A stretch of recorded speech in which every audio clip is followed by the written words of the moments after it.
પ્રધાનમંત્રી જન આરોગ્ય યોજનામાં ગેરરીતિ બદલ રાજ્યની વધુ 5 હોસ્પિટલ સસ્પેન્ડ. પાટણની 2, દાહોદ, અમદાવાદ અને અરવલ્લીની એક હોસ્પિટલને સસ્પેન્ડ કરી 50 લાખ સુધીનો દંડ કરાયો. 5 હોસ્પિટલમાં સામેલ છે પાટણની Heer children hospital, Nishka children hospital, દાહોદની સોનલ હોસ્પિટલ, અમદાવાદ નજીક આવેલા જુંડાલની સેન્ટારા હોસ્પિટલ અને અરવલ્લી જિલ્લાની જલારામ ચિલ્ડ્રન હોસ્પિટલ. પાટણની હીર હોસ્પિટલ અને નિષ્કા હોસ્પિટલે લેબોરેટરીના રિપોર્ટમાં છેડછાડ કરી હતી, તો દાહોદની સોનલ હોસ્પિટલમાં માર્ગદર્શિકા મુજબ મેઇન પાવર અને ઇન્ફ્રાસ્ટ્રક્ચર પણ ન હતું. અમદાવાદની સેન્ટારા ઓર્થોપેડિક હોસ્પિટલ પાસે બીયુ પરમિશન ન હતી. હોસ્પિટલમાં એક્સપાયરી ડેટવાળો જથ્થો પણ મળી આવ્યો. ચાલુ વર્ષે રાજ્ય સરકારે પ્રધાનમંત્રી જન આરોગ્ય યોજનામાં ગેરરીતિ બદલ 12 હોસ્પિટલને સસ્પેન્ડ કરી છે.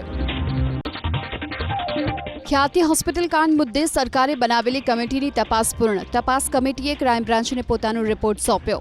સોલા હોસ્પિટલના ડોક્ટર પ્રકાશ મહેતા તપાસ કમિટીના વડા છે. ડોક્ટર પ્રકાશ મહેતા અનુસાર તપાસ કમિટીને મુખ્ય 2 કારણ જાણવા મળ્યા. પહેલું એક કે જરૂર ન હોવા છતાં ખ્યાતિ હોસ્પિટલે દર્દીના ઓપરેશન કર્યા. બીજું કારણ એ કે ઓપરેશન કર્યા બાદ દર્દીની કોઈ દરકાર પણ ન લેવાય.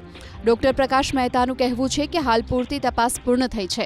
જો વધુ પુરાવાની જરૂર જણાશે તો ફરી તપાસ કરાશે.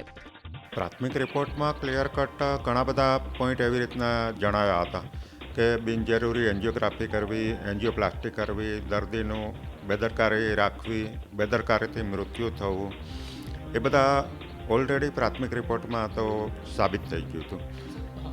એટલે વધારે તપાસ કરી અને સ્પષ્ટ કામગીરી થાય એટલા માટે તો પોલીસ ફરિયાદ કરીને આગળ કામગીરી કરવામાં આવી.